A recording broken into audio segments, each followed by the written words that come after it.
up, y'all? It's Megan Thee Stallion. You are watching The Real Deal with Akil. It's the fourth show, The Real Deal with Akil podcast, recorded at ESPN Radio Studios in Houston, Texas.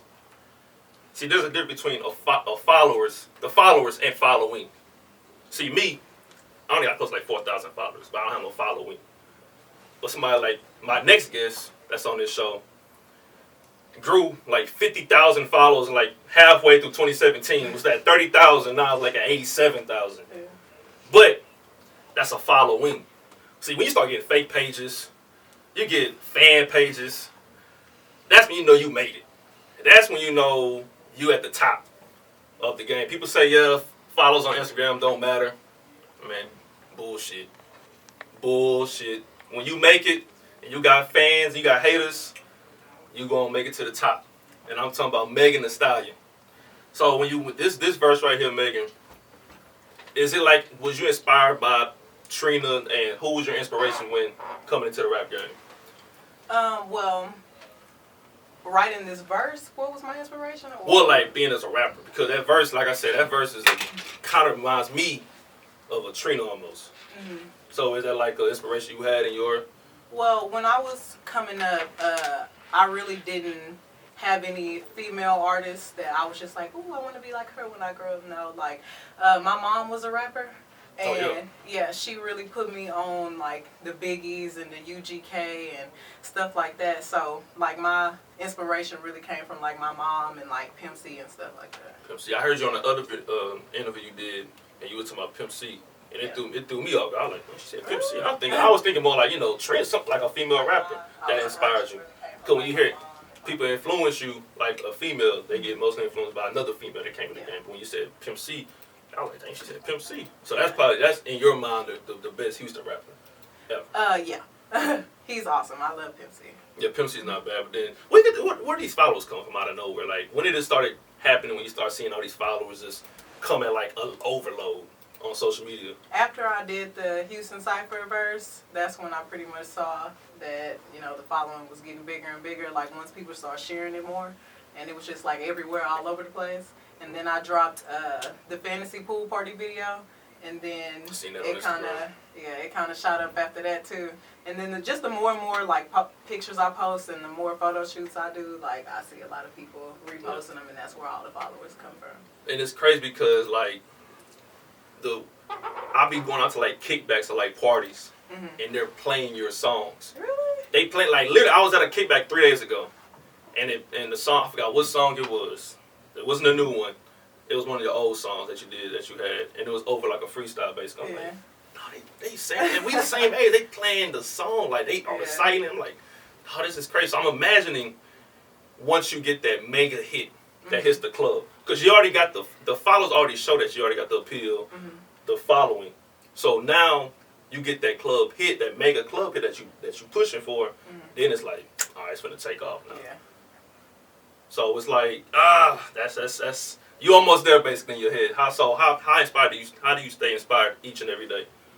Well, so I try to write at least like 2 or 3 songs every day, and the more and more I write, like I just try to keep outdoing myself, and that really keeps me going. Like, okay, how much more hard can you come than the last time you wrote a song? Or like, just I don't know, just being me. Like when I'm writing, I'll probably be looking in the mirror like, no, man, you gotta look like this when you're saying it. Like, what do you look good doing? Like, you know what I'm saying? So I guess I just pretty much motivate myself when I'm trying to outdo me. So you born and raised in Houston? Yeah. What side? What side of that? The South Side, South Park. South. Are you from South? Yeah. It's crazy. You try to guess that too early. Like, what side of town she on? Because you got that type of flavor. It's like, so he said South Park too, so the producer was right. So then, I know you get this a lot of time. We were talking about Trina earlier. How often do you get that comparison? Or if you do get that comparison? When I first came out, when people first heard the Cypher verse, they were like, oh, she reminds me of a Trina. I'm guessing because how raw it is, like how I'm coming off, and probably my voice. But once people start listening to my other stuff, I don't really get the comparison like that anymore. Like once people start really listening to the SoundCloud, I don't really hear too much of Trina anymore. Yeah, you start to get so you still have a side of you, got the dirty version of you, like for the women, but then you got like the real side of you. Right. Because that's a lot of things probably people want to hear. Like, okay, we know she can give us that, the sexiness of her, the appeal, but then can she give us like stories and like the backstory of who she is and who are you? Who is Megan Thee Stallion really? Well, Megan Thee Stallion is off top, a rapper, but I'm also a student. I've been on the dance team like all my life. What school? I went to Thomas Middle School, and then I went to Pearland High School, and then I went to PV, and I was a Panther doll at PV, and then now I go to TSU. See, I could boo you. I could boo because I go to TSU. I go there now, though. Okay, now I see you switched over to the good side. Okay, now I can say you switched over to the good side because you're in a room full of TSU. You got 2 alumni in front of you. Okay. And now I'm still a student. So you're in a room full of Tigers. But nah, so I was talking to Dream Martin. You know who Dream Martin is? I've heard of him. Yeah. Okay, so basically he owns Mercy, Prospect, and all that. We was talking about a conversation with him last 2 episodes ago, and we were talking about the culture and the music of Houston. A lot of people tend to leave Houston to become big. So you look at Travis Scott, had to leave to become big. Beyonce, you could probably say that for her too as well. Yeah. Going to the East with Jay-Z. How do you feel about that when rappers have to leave Houston because they're not pushing them and they go to like an LA, New York, or Miami? I feel like it's really about what lane you want to go into. If you want to just be the typical Houston style artist, I mean, this is a good place to be. Houston is so big and it's thriving. Like, you could go platinum in Houston, like, because there's so many people here. But if you want to take... You think so? Platinum? You could, like, if 1 million people buy your stuff in Houston, like, you'll go platinum. But like, I feel like people like Travis Scott and them, they're not the typical Houston sounding artists. So naturally, you will expand and you will go to other places because everybody is buying your music. Like, you have such a big fan base, and you don't want to only appeal to your city. Like, you want to appeal to everybody. So you got to branch out. You think your style right now that you have, because you can stay in Houston and grow and become? I believe that I could grow, everywhere, like internationally, because I have a lot of people who buy my music in like Russia and like Brazil. Like, when I look at my numbers and stuff that I be doing, and I can see where the people are from. Like, I know that I could be, I guess international. They rap you a cipher in Russian language. Probably. I'm like, how they know what I'm saying? Like I said, it's the appeal, because you got the men followers and you got the women that likes your songs, and then you have a family. I think I seen on Instagram last week. I think it was last week. You did like a vote. And you had like the fans, like what was that about? Like I think it was like Stallions and the what was it called? So basically, somebody had hit me up on Twitter and was like, you should give your fan base a name. So I was like, okay, well, I'm gonna just let everybody pretty much pick what they want to be called. Yeah. And it was like out of the Stallions and the Hotties. That's what it was. Yeah. Okay. And it came out to be the Stallions. No, it came out to be the Hotties. Really? Everybody cannot be a Stallion. Then what would I be? That's true. All right. Named like this. Well, I'm corny. I can't say nothing. I ain't gonna say nothing. But now, do you think right now? Do you think female rappers dying up? Because we look at Remy Ma, Nicki, they really like the top 2. I was gonna say Young M.A., but one song she died out so fast. Do you think it's dying out as far as the female rap journey? No, I really think it's thriving right now. There's so many female artists that are coming up right now. Like, not a lot of them are getting shine, but it's so many female rappers that are coming up that are like in our age group. Yeah. And I guess everybody's just pretty much waiting to get that shot, like, to be seen. You think it's easy right now in the city of Houston? You think it's easy for like a female to just like easily just come up, since it's like really not a lot of like female rappers in this city?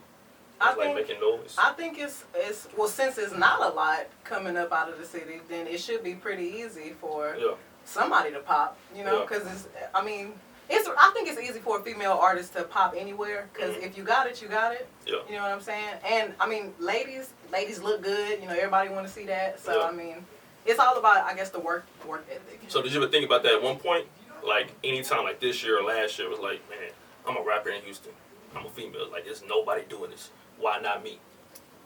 I guess I didn't really think about it like that, but I mean, when you put it like that, why not me? Yeah. But I mean, I just like music. I've been around it all my life. I love doing it. I rap every single day. So I mean, I'm having fun doing it, and just being from Houston is a plus. Like, Houston is just awesome. Yeah. It'd be weird to me sometimes, because I feel like we're a top 5 city, we're number 3 or 4, I think, and it's a lot a lot of people right now, especially female rap, is not getting pushed that hard. Especially, I feel like it's oversaturated. That's just me personally, as far as like athletes, rappers, everybody wants to do the same thing. Yeah. But like as far as female rap, you actually pushing that agenda. You know, you got the looks for it. You ain't going nowhere else. You gonna be a rapper. You want to stay being a rapper because you see a lot of girls do other things in life. But you saying I'm gonna just stick to what I want to do, stay in school, and become a rapper. I know I want to do music. I love music. I know I want to get my degree. I'm gonna get my degree. So I had a plan, and I'm following through. You sticking with to it. Yeah. Point A to point B. That's good. And your management team, how much of an impact do they have on you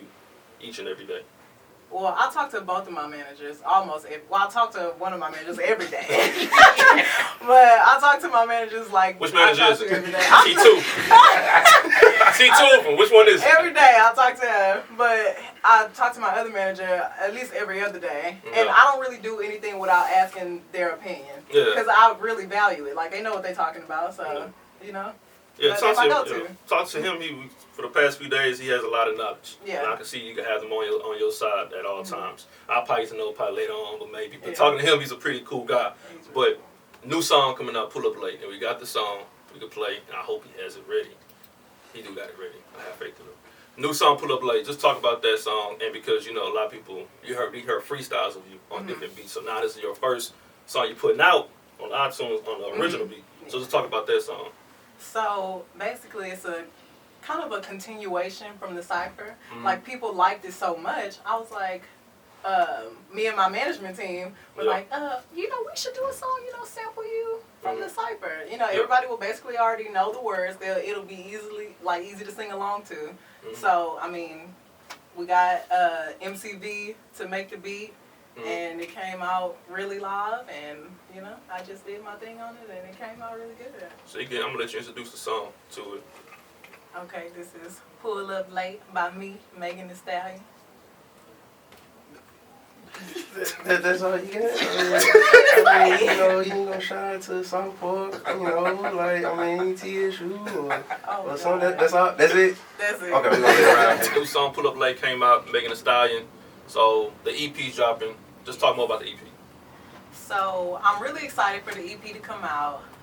Everybody's been damn near ready to fight me for it. Yeah. It's a side that nobody has really seen yet. It's over like all original beats, and I mean, I have just a variety of songs, like different moods, and you know, whatever.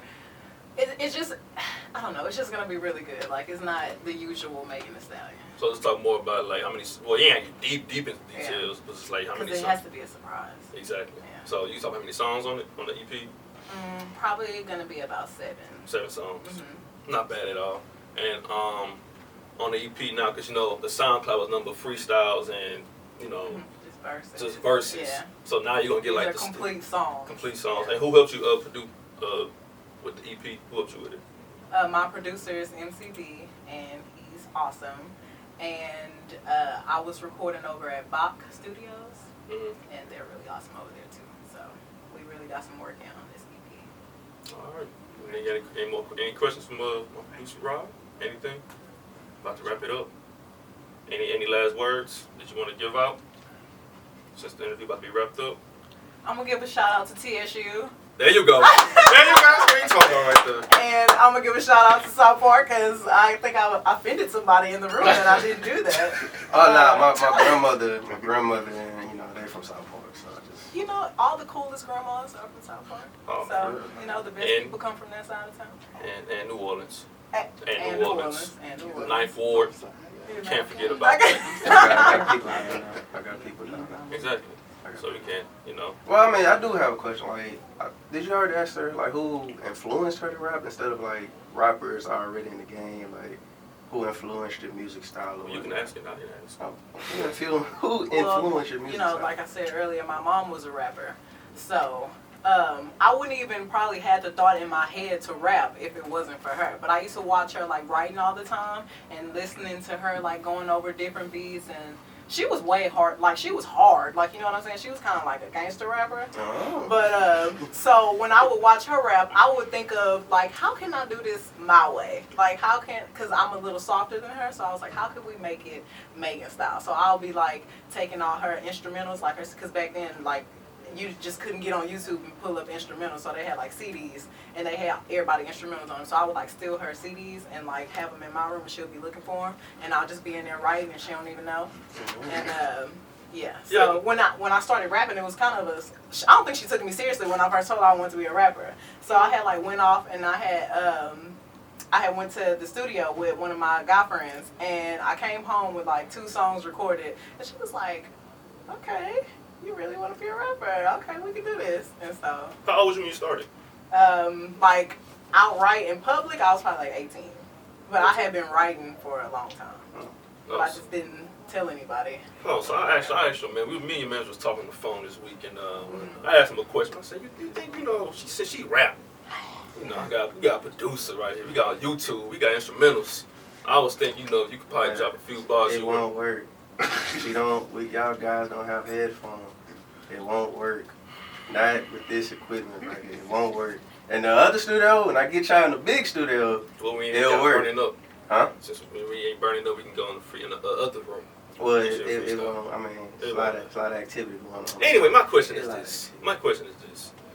When people ask, are you more of a freestyler, like straight up, or are you more like a writer when you make your songs, like the songs you made in the past? Well, the songs I've made in the past, I probably had already had an idea of maybe what I want to talk about, because everywhere I go, I'm pretty much writing. Yeah. So when I hear a beat, I'm like, oh, you know what, that'll sound good over this. Or just even like if it's a brand new beat, it probably what would it bring out of me? So then I'll just start writing like, okay, this word sounds awesome, so I'm gonna like play off this word, and then the song just comes out. How long did it take you to make this the new song?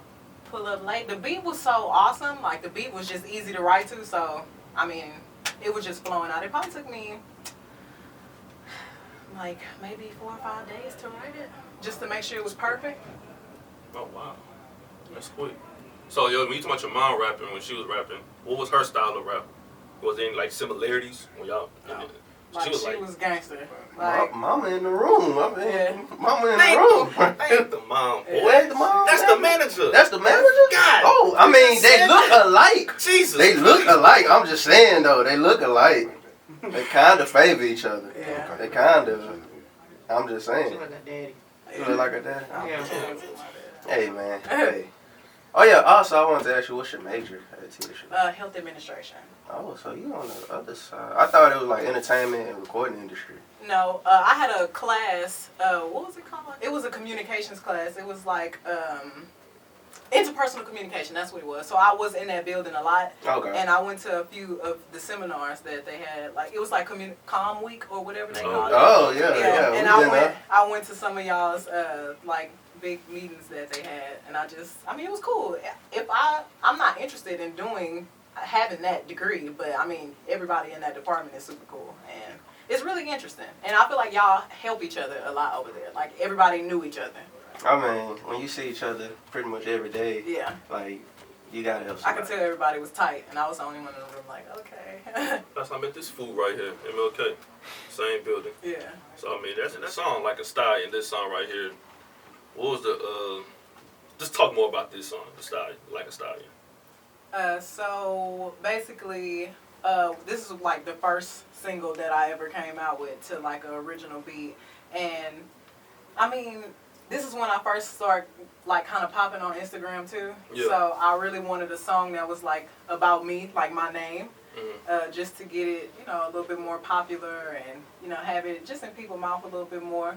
And I really like the song Pony by Genuine. Yeah. So I was like, you know what? I wonder if we can get somebody to make a beat that's like similar to that song, but make it like for me. Like make it sexy, like make it like kind of easy for a rapper to get over.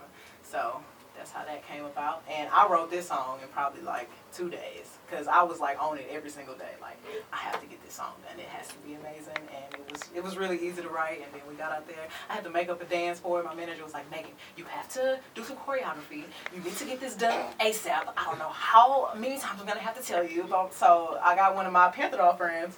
And we went out there and we shot it. And we came out with this. And it's pretty loud. I really like it. Yeah, that's part. I think that's one of the keys too for a female artist, rapping R&B. One of the main things is that choreography. Like to dance, you could dance and rap. I don't think that ever happened since like Missy Elliott. It's been a long time. You don't see, Nicki's just dancing, then you see Remy. They don't really dance like that. You got choreography, dancing skills. You're on the dance team. Add that with rap, it gets like another boost. So it's like, so we talk about off the air about the writing and the EP. Did you write every single verse? I write all of my own stuff. I'm original. I don't have no ghostwriters. You gotta be clear in this day and age. Yeah, it's all Megan. I don't need no help with writing. It's just me. Yes, it was rumors that that Young and May, they thought you was the ghostwriter. Oh yeah. So Young and May, when you seen that, what was your reaction? I was like, wow, like people really be reaching. Like, that's crazy that somebody would just make that up. But I mean, I was flattered that, because Young and May she can really rap. Yeah. So for somebody to think that I wrote something for her, I was like, well, shit, they must really think I'm cold. Like, you have to feel good with that. Yeah. It's like, they think you the ghostwriter to somebody that just dropped one of the biggest songs in like 2016. Yeah. You was probably like, damn, hold on. Yeah, hold on, man. Me? All people, and that's crazy. You just doing this in Houston. Do you plan on like expanding to like, all right, let's say LA or New York? Are you fear of like, well, you probably wouldn't even care, but would you be fearful of saying like, there's another artist leaving Houston to blow somewhere else? I don't think people would think that, because I rep Houston to the fullest. Like, no matter where I go, I'm forever going to be from Houston. So I think that'll just make us look better. You know, we got another artist coming out, just amazing, and she's all over the place, but she's still claiming home. So I don't think anybody would be mad about that. Yeah, that's true, because, you gotta say, like a lot of people that move to leave Houston, but I feel like it's because of the top. It starts at the top, like the traffic is so high. Everybody's trying to rap the same and do the same thing in this Houston. It's like, it's ridiculous how people is trying to do the same thing, and then you gotta leave. Like I said, I'm not mad at Travis Scott for doing it. Mm-hmm. If you did it, hey, all praise to you. I still listen to the music. Like I said, I've been listening to music for like the past year and a half. And I've been telling people, I said, man, look, you gotta listen to her. Don't sleep on her. Like, man, dog, you ain't trying to listen to her. Like, so. I don't think it's the fact of just leaving Houston, but like, nothing in life is constant except for change. So if you want to grow and you want to change, you can't stay in the same area or doing the same thing for the rest of your life. Mm-hmm. So, I mean, expanding would only be the natural thing. A change would only be the natural thing to do. Yeah. And the EP, we talked about it again. When is the exact release date, or is still like to be determined? It is to be determined. I really want everybody on my social media, like Twitter and Instagram, at the Stallion with 2 E's, to get me to 100K followers, and then. So that's what we doing. I'm probably gonna go ahead and drop that EP for everybody. So that's what we're doing. You're playing games with the people, playing games with the folks. Hey man, when I get 12 more thousand followers, that's when I'm gonna drop the EP. That's when I'm gonna drop the EP. Give me to 100K, and I will drop the EP. Now, since we talking about Instagram, I know your Instagram is full of DMs, men, women, shoot, probably transgenders in this day and age. Who knows? It's just everything. Do you get bothered? Do you turn your notifications off? Well, for whatever reason, I don't really think my notifications are on for my DMs, because I'll get on, like, my phone, like, right now won't show me that I have any notifications from Instagram, but if I pull it up right now, it'll be like, you got this many likes and 50 DMs and blah, blah, blah. But, because it crashed. Probably it had to crash. Probably not. I'll probably have to turn them on, but I'm not going to turn them on, because I don't want my phone to be buzzing that much. So, yeah, I do get some pretty interesting DMs. Yeah. It's pretty funny. And outside of like the people that has the love for you, men and women, I know it comes with hate and jealousy. Do you see that a lot when you around, like even in person? Do you feel like sometimes you got to tighten up your circle or move a certain way now that you finna hit that next level? Well, I don't have a huge circle anyways. Like, I don't know. I'm not really out and about that much either anyway. Yeah. So, but when I am out, I don't really come across a lot of hate. It's a lot of, I get a lot of love. So I hope it stays that way. But even when I do see just some little stuff on the internet, like, I mean, it's so much love outweighing that it's not even a need to address it or worry about it. Like, why dwell on the negativity? Yeah. When you got so much positive stuff going on. And it's crazy because throughout this week, when I tell my friends who I'm having on, like my homegirls and everything, I say like, they're like, who you got on the show this week? Pull them up. oh my God, you got naked. Oh my God. This girl 23 years old. Like, we the same age. She's going crazy. I'm not showing no 10-year-old. Like, you know. No, the girl I was with was 23. Oh, okay. That's what I'm saying. Like, she's a grown woman. Like, oh my God, you got back. I'm gonna listen to it. Blah, blah, blah, blah. Like, you got that fan base. And I told you earlier when we was out there, I said, there's 3 things. You already got the looks. You got the following. Now, the last thing is that make it hit. And I'm pretty sure that make it hit because, you know, that's when a lot of people take off. So once you feel like you get that make it hit, then it's like. I really think we got a few hits on the EP. We're going to see what it's going to do. But this EP is going to be, it's mind-blowing. Like, it's a really good one. I'm hoping, I'm praying. When it comes out, I need to be one of the first ones to know about this EP. Any last words before we close out? Basically, I just want to thank all my fans and supporters for, you know, just keeping up with me and following me and showing me a lot of love. Thanks to my management team. Yeah, and thank you for having me. I'm really glad that you asked me to come do this. This was awesome. Yeah, like I said, you know, I try to give people that's doing something positive in the city. That's a huge following. They need to get their mouth. They need to get out there. You know, They have a mouth. They got to use it. Speak on it. Speak on what they're doing. Their background. Because a lot of people don't know really who you. They see as a rapper. Yeah. And just the beautiful girl on social media. You know, so a lot of people didn't know who you are. So I feel like this platform could probably help give you that background. So this was show 4 of The Real Deal with Akil. We'll be back Monday.